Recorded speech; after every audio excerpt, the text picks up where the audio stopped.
ప్రతినిధులకి మీ అందరికీ ప్రత్యేకమైన నమస్కారం. రాజమండ్రి అనగానే గుర్తుకొచ్చేది గోదావరి తీరం. ఎప్పుడు కూడా ఒక తీరం వెంబడి ఎప్పుడు నాగరికత ఉన్న చోట భాష అన్నీ ఎదుగుతాయి. అలాంటి పరిస్థితుల్లో ఈ నేల ఎలాంటిదంటే మనకి ఆంధ్రుల అన్నపూర్ణగా పేరుగాంచిన డొక్కా సీతమ్మ గారికి జన్మనిచ్చిన నేల ఇది. కవి మహాభారతాన్ని మనకి తెలుగులో అందించిన మన ఆదికవి నన్నయ్య గారికి జన్మనిచ్చిన నేల ఇది. అలాగే ఎంతోమంది కళాకారులకి సామాజికవేత్తలకి జన్మనిచ్చింది.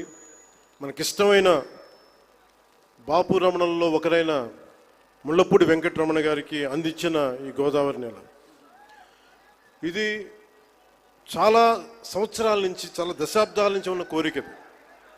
ఈ మన హ్యావ్లాక్ బ్రిడ్జ్ ఒక చాలా పురాతనమైంది. దీనిని వాడకుండా వదిలేసాం. దీన్ని ఎలా చేయాలి అనేది చాలామంది ప్రజల ఆకాంక్ష, గోదావరి జిల్లా ప్రజల ఆకాంక్ష. మనం అడిగిన వెంటనే దీన్ని ఒక టూరిజం కింద ఒక మంచి ప్రాజెక్ట్ చేయాలంటే ఈ రోజున ఇది ఒక్క ప్రాజెక్టే కాదు, దాదాపు 430 కోట్ల రూపాయలు పెట్టి 7 ప్రాజెక్టులను ఈ రోజున ఆంధ్రప్రదేశ్ మొత్తం మీద పనులు ప్రారంభిస్తున్నాం. ఈ రోజున దాటి మీద కొన్నేమో ఇవి ప్రణాళికలు సిద్ధం కావడం, కొన్నేమో పనులు పూర్తి అవ్వడం, ఇలా చేస్తూ ఉన్నాం. దాంట్లో ముఖ్యమైనది ఈరోజు మనకి అఖండ గోదావరి ప్రాజెక్ట్. ఈ అఖండ గోదావరి ప్రాజెక్టులో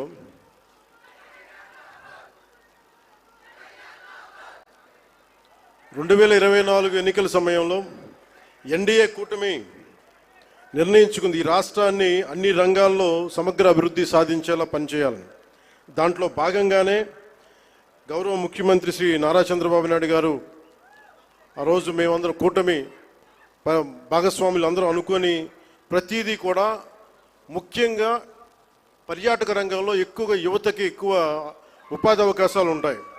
అంటే మీరు ఊహించుకొని దీనికే ఈ చేస్తున్న ఈరోజు ప్రాజెక్టుకి ముందుగా స్టార్ట్ అయితే దాదాపు ఒక 800 మందికి ఎంప్లాయ్మెంట్ దొరుకుతుంది దీనివల్ల. ఇవన్నీ కాకుండా దాదాపు 4 లక్షల మంది, పూర్తయితే 4 లక్షల మంది కనీసం సంవత్సరానికి పర్యాటకుల మినిమం అని, అంతకుమించి పైకి వెళ్ళే అవకాశాలు చాలా ఎక్కువ ఉన్నాయి. దీనికి గౌరవ ప్రధానమంత్రి గారు నరేంద్ర మోదీ గారు ప్రత్యేకించి ఇందాక సోదరి భారతీయ జనతా పార్టీ అధ్యక్షులు శ్రీమతి పురంధేశ్వరి గారు చెప్పినట్టుగా మీరు డబుల్ ఇంజిన్ సర్కార్ అంటే అది పదంలాగా ఉండిపోద్ది. మీకు తెలుసు కదా, మీరు బైకుల్లో, నేను ఎప్పుడు గోదావరి జిల్లాలో తిరుగుతుంటే మీ బైకుల సౌండ్ నాకు తెలుసు కదా ఎలా ఉంటాయి, దారుణంగా ఉంటాయి. బైక్ సౌండ్ చెవులు చిల్లులు పడేలా ఉంటాయి. ఎందుకని మీరు కోరుకుంటారు సీసీ ఎక్కువ ఉండాలి, పవర్ ఎక్కువ ఉండాలి ఇంజన్లో. పవర్ ఎంత ఎక్కువ ఉంటే ఇంజన్ అంత ముందుకెళ్తుంది.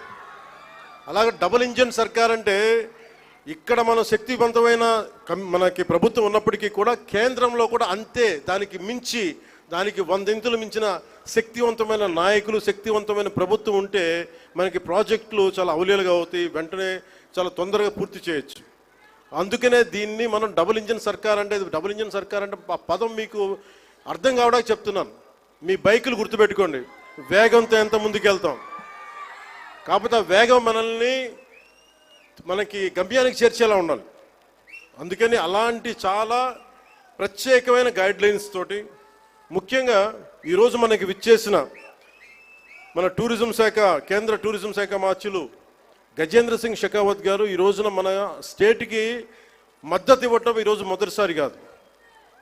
ఈ రోజున మనకి విశాఖ స్టీల్ ప్లాంట్ కూడా మనకి ఈ రోజున దాన్ని ప్రైవేటీకరణ కాకుండా కాపాడగలిగామంటే దానికి ముందస్తుగా దానికి మనకి బీజాలు చేసింది గజేంద్ర సింగ్ షెకావత్ గారు జలశక్తి మినిస్టర్గా ఉన్నప్పుడు. పోలవరం ప్రాజెక్ట్ని, sir I been telling you that how much you have understood Polavaram projects.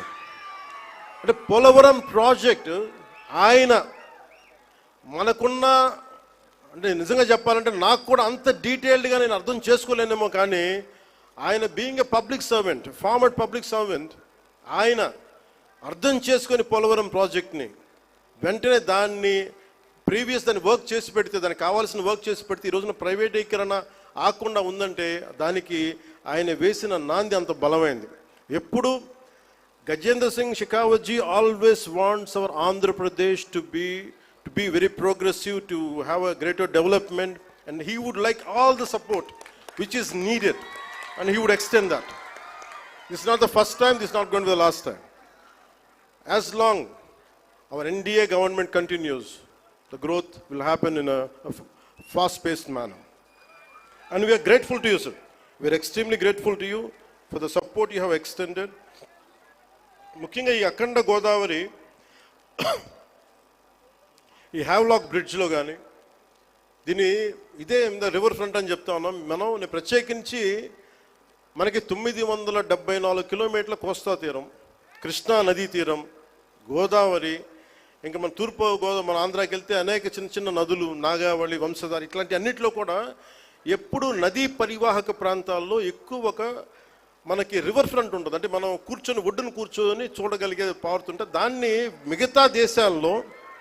మిగతా దేశాలు విపరీతమైన టూరిజం డెవలప్ చేస్తారు. మనకి నదులు అనేవి మనం ఎలా చూస్తామంటే విదేశాల్లో కేవలం అక్కడ కూర్చోబెట్టి రెస్టారెంట్స్ లేదంటే ఇవి పెడతారు. మన నది మన జీవనంలో భాగం. మన నది మన సంస్కృతిలో భాగం మనకి. అలాంటి భాషా సంస్కృతులు పరివిడిల్లే తీరవాహక ప్రాంతాలు మనవి. అందుకని వీటిని ముఖ్యంగా మనం కూర్చున్న పుష్కర్ ఘాట్లు డెవలప్ చేయడంతో పాటు ముఖ్యంగా మన కళలు వీటి మొత్తం చూస్తే దాదాపు అక్కడ మనకున్న షాప్స్ పెట్టడం కానీ, మన సంస్కృతికి సంబంధించిన షాప్స్ కానీ ఇవన్నీ పెట్టడానికి చాలా బలమైన ప్రణాళిక చేశారు. ఇది మీకు ఇన్ డీటెయిల్ మీకు తెలుస్తూ ఉంటుంది.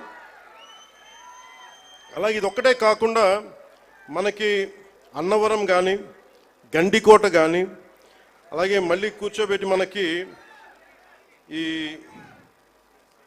శ్రీశైలం కందులు దుర్గేష్ గారి నాయకత్వంలో ఆయన విదేశాలకు కూడా వెళ్ళారు. ఇక్కడి నుంచి వియత్నాం వెళ్ళి ప్రత్యేకించి బుద్ధులకి మన బుద్ధ భగవానికి సంబంధించిన అవశేషాలని ఆయనకి అందజేయడం జరిగింది. ఇలాంటి వాటన్నిటికీ అంటే మన టార్గెట్ ఏంటంటే ఆయన ఆధ్వర్యంలో ఈ 4 ఏళ్ల కాలంలో కేంద్ర రాష్ట్ర ప్రభుత్వాల ఉమ్మడి సహకారంతో 2035 నాటికి 35 లక్షల పర్యాటకులను అఖండ గోదావరి ప్రాజెక్టు ఆకర్షించేలాగా, అలాగే రాష్ట్ర వ్యాప్తంగా ఉన్న పర్యాటక కేంద్రాలకు పునర్జీవం పోసేలాగా గౌరవ ప్రధానమంత్రి శ్రీ నరేంద్ర మోదీ గారి సహకారం, గౌరవ ముఖ్యమంత్రి శ్రీ నారా చంద్రబాబు గారి నాయకత్వం, అలాగే పర్యాటక రంగాన్ని అద్భుతంగా తీర్చిదిద్దాలి అన్న ఆలోచనతో ఉన్న మన నేలబిడ్డ కందుల దుర్గేష్ గారు, వారి సారథ్యంలో రాష్ట్ర పర్యాటక రంగం ముందుకు పోతుందని తెలియజేస్తూ, అలాగే మన రాజమండ్రి ఎంపీగా మన భారతీయ జనతా పార్టీ అధ్యక్షులు సోదరీమణులు మనకి ఆవిడ సహకారం ఇవ్వకపోతే, ఆవిడ దీన్ని ముందుండి తీసుకెళ్ళకపోతే మటుకు దీన్ని మెటీరియలైజ్ చేయడం కష్టం. ఎందుకంటే ఇన్ని పనుల మధ్యలో మన పనిని చెప్పడానికి చాలా తిరగాల్సి వస్తుంది. ఇవన్నీ చెప్పినందుకు వారికి ప్రత్యేకించి ధన్యవాదాలు తెలుపుకుంటా ఉన్నాను. అలాగే ఈ ప్రాజెక్ట్ని ముందుకు తీసుకెళ్ళడానికి వచ్చిన ప్రతి ప్రభుత్వ అధికార యంత్రాంగం అందరికీ, అలాగే పోలీసు యంత్రాంగం అందరికీ మనస్ఫూర్తిగా నా ధన్యవాదాలు తెలుపుకుంటూ, ముఖ్యంగా గజేంద్ర సింగ్ మన టూరిజం శాఖ అమాత్యులు గజేంద్ర సింగ్ షెకావత్ గారు మనకి ఎలాంటి నేల నుంచి వచ్చారంటే the land of valour, the land of heroism, the land of వీరత, అంటే వీరులు పుట్టిన నేల నుంచి వచ్చారు. రాజస్థాన్ ఒక రాణా ప్రతాప్, ఒక దుర్గాదాస్ రాథోడ్, వీళ్ళు పుట్టిన నేల నుంచి గజేంద్ర సింగ్ షెకావత్ గారు వచ్చారు. అందుకే ఆ పౌరుషం ఉన్న నేల, ఆంధ్రుల పౌరుషం ఉన్న నేలని స్వభావాన్ని అర్థం చేసుకోగలరు. అందుకని మీ అందరికీ మరోమారు వారికి ధన్యవాదాలు తెలుపుకుంటూ, wholeheartedly thank you sir, honourable minister Shri Gajendra Singh Shekhawat ji, and we're grateful to you for extending your support, and we're truly grateful to Honorable PM Sri Narendra Modi ji and all the central leadership. Thank you. Jai Bharat, Jai Hind. Now I request our Union Tourism and Culture Minister, who has been showering